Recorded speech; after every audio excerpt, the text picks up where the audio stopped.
Good morning, metalheads of the internet, and welcome to a brand new episode of the Metal Meltdown.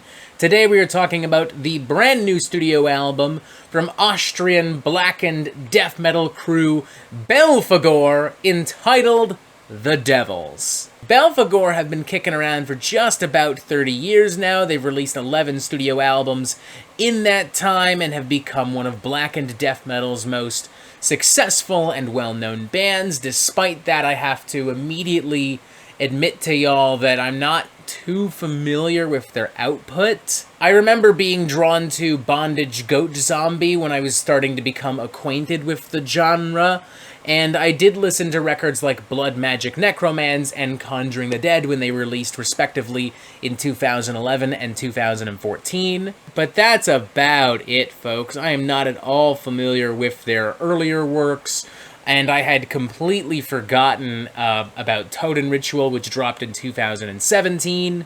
As a result, I was not crazy pumped for this record, and honestly, it wasn't really on my radar whatsoever until I finally listened to a good chunk of it. I didn't listen to any of the singles beforehand.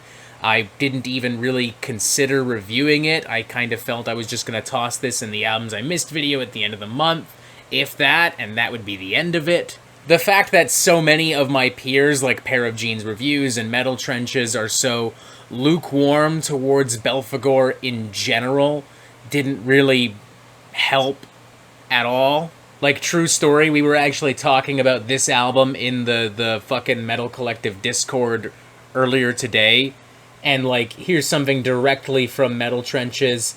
Belphegor put me to sleep. I've been listening for, like, 2 months, and I still can't remember any of it. Pair of Jeans going as far as to say, I hate Belphegor, Lamau, they're just the epitome of mid. But, you know, when I started looking at what other music was being released this weekend, I kind of realized, you know, there's not really much else that's really caught my attention aside from Ithaca, which, as of this recording, I've already reviewed. That review should already be online by now. So I said, you know what?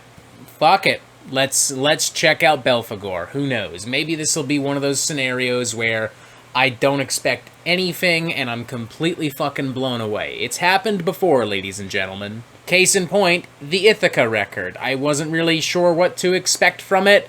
I thought the Language of Injury was fine, a little overhyped, but, like, not terrible. I ended up really liking their new album, They Fear Us. I said it was one of the best metalcore albums of 2022. So who knows, maybe I would leave the Devils thinking the same thing about Belphegor, thinking it's the best Blackened death metal album of 2022. And it's not. It's not that at all. But it is a pretty solid slice of straightforward, evil, edgy, in-your-face, black death metal goodness. Not quite as mid or as sleep-inducing as Pair of Jeans and Metal Trenches have respectively said it is, but, I mean, not amazing either. Like, if you hate blackened death metal, if you hate Belphegor, this record would do absolutely nothing whatsoever to change your mind, but if you like both, good news, you're probably gonna like this. You've got tracks like Totentas Dance Macabre, for instance, which is just everything you kind of want from a filthy, dirty, blackened death metal rager. It's explosive, brutal, super violent, super abrasive. Lots of pummeling blast beats and tremolo riffs and venomous, sneering shrieks and vocals.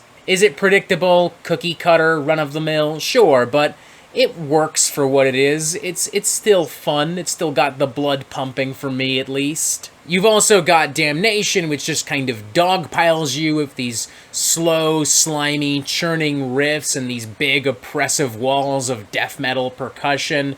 Think like mid-late 2000s Behemoth meets Domination-era Morbid Angel, and you're kind of in the right ballpark. There's also some acoustic guitar sections placed throughout the track, which add a little bit of melodrama and color and contrast. There's lots of different types of vocals, high-pitched acidic shrieks, and like low, deep, earthy gutturals. One of the more varied tracks on the record, I would say. I mean, it's by no means an unproductible wrecking ball of epic proportions, but it's just different enough. The same can be said for the following track, Virtus Asenera, which just reeks of, like, classic black metal, goth metal, melodrama, and evil. It's a very slow-paced and brooding number, relying heavily on these more monotonous, blackened, doomy sprawls, and tons of ghoulish, chanted, screamed vocals. Once again, by no means unpredictable or groundbreaking, but, you know,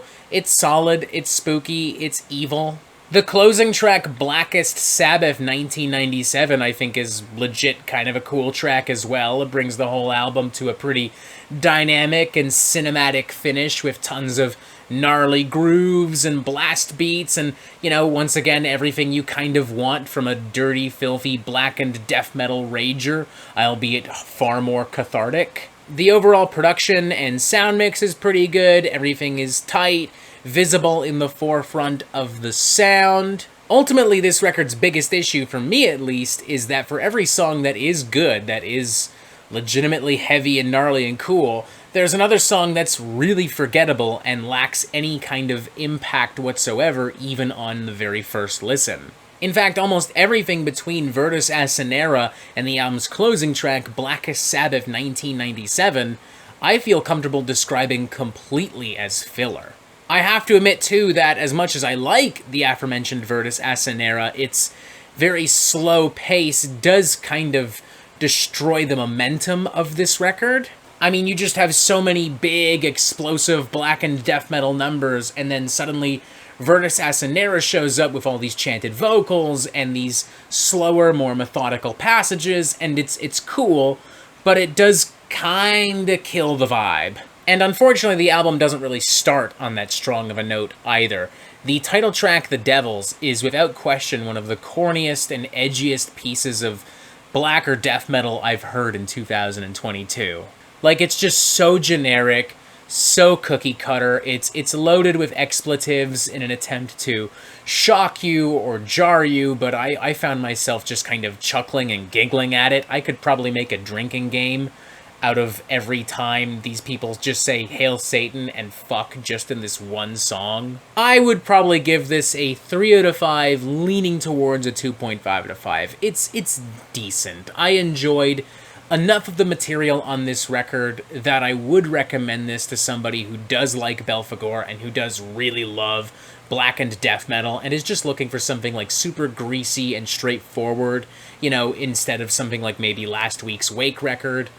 But, like, I would rather go listen to last week's Wake record. It's got more variety, it's got more ambition, it's got more substance, and it's also just way heavier, sonically speaking. If you share the sentiments and opinions of Pair of Jeans and Metal Trenches, I would not recommend this to you whatsoever. Go listen to Wake instead. Go listen to any of the other records we've talked about on the Metal Meltdown in the past week or so. Maybe if you're brand new to blackened death metal, this would be alright for you, but honestly, I think I would even still recommend Conjuring the Dead or Bondage Goat Zombie over this. They're just way more consistent in my opinion. Maybe if you're brand new to blackened death metal, this would make for a decent introduction, but I don't know, even then I think I would rather recommend like other records like Bondage Goat Zombie or Conjuring the Dead or frankly, just other records from other bands in general. By no means an incompetent or poorly made record, by no means a stupid or a boring record, but definitely not, like, amazing either. But hey, if you love Belphegor or blackened death metal, then fuck it, go nuts, you'll probably love this, have fun. I still did have a bit of fun, all things considered. 3 out of 5. Definitely not an enthusiastic one, but 3 to 5 nonetheless. It's decent. Why not? If you got nothing better to do today, then check it out. Fuck it. And that is it for the Metal Meltdown. I'm not an expert, nor do I claim to be, so what do you think? Do you like this record? Do you not like this record? And what do you want to hear from me next? And thank you for watching. Make sure you press subscribe right here so you get updates on the Metal Meltdown fucking immediately. And as always, you have yourself a fantastic fucking day.